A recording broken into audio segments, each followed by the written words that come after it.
লইট্টা মাছের শুটকি ভর্তা। কক্সবাজার গেছিলাম ফাহানিত।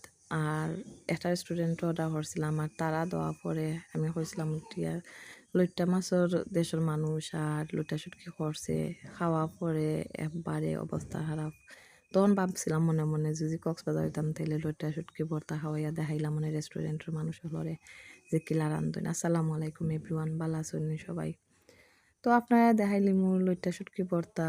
আর লইট্টা শুটকি ভর্তা অনেক জানইন না, এর লাগিয়া দেখিয়া ওখিলি বা ইউকা আপনারা আমার লোকে এই কাঠের মাঝে আমি লইট্টা শুটকি বানাইছি। বানানি পরে কড়াইয়ের মাঝে ভাজি লিছি কত সময়।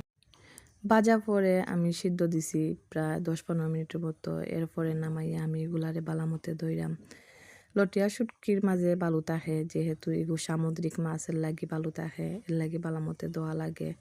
দেওয়া পরে আমি লই নিলাম আমার ছোট্ট একটা কুটনির মাঝে দিলাইলাম শুটকিগুলা দেওয়ার পরে আমি কানোর মাঝে দিমু 2 রুয়া বা 3 রুয়ার মতো রসুন, এর বাদে দিলাইমু হাসা মরিচ আর দিয়া এগুলারে বালামতে আমি কুটিলাইমু। এমনভাবে কুটমু যাতে চেঁচা চেঁচা ভাব হয়, বেশি মিহিও না আবার চেঁচার মতো ভাব হয়, আবার রুয়া রুয়া হইতো ওরকম।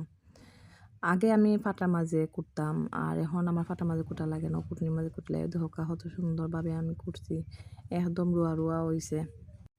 লটিয়া শুটকি রান্দার মতো রানলে আসলে খাইতে জানে হয় আর সপ্তাহ তৈয়া খাইতেও খালি মন চাইব। তো লই নিলাম খড়াই আর দিলাইলাম বেশি হরি তেল। লটিয়া শুটকি ভর্তাত আবার বেশি হরি তেল লাগে। আর অনেকে সরিষার তেলও দেন। আমি আসলে সরিষার তেলও দেই আবার সয়াবিন তেলও দেই। আজকে আর সরিষার তেল দিলাম না, সয়াবিন তেল দিয়ে হরিলাম। তো দিলাইলাম কতখানি পেঁয়াজ দিয়া আমি কত সময় এগুলারে নাড়াচাড়া হরিয়া প্রায় লাল হরমু। পেঁয়াজ নাড়াচাড়া করিয়া লাল করা বাদে এখানেও আমি দিলাইমু সব ধরনের মশলা। পেঁয়াজে আমি দুইভাবে দিমু, আপনারা দেখাইমু তার আগে লগে তা হক্কা।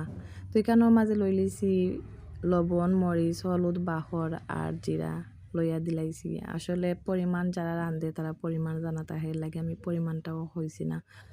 তো দিয়া আমি এগুলারে আরও পালাক মতে নাড়মু যাতে মশলার গন্ধটা যায়।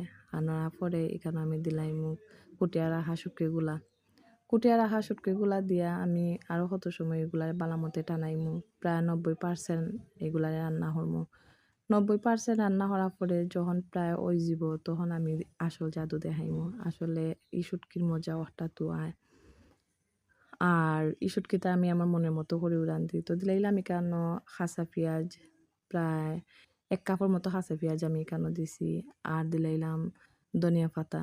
এগুলা দিয়া প্রায় 3-4 মিনিট নাড়াচাড়া করিয়াও আমি নামাই লিমু। আর ও পেঁয়াজটা যাতে একটু খাসা খাসা থাকে ওভাবে আমি এগুলা রাঁধছি। আর ও খাসা থাকার কারণে আসলে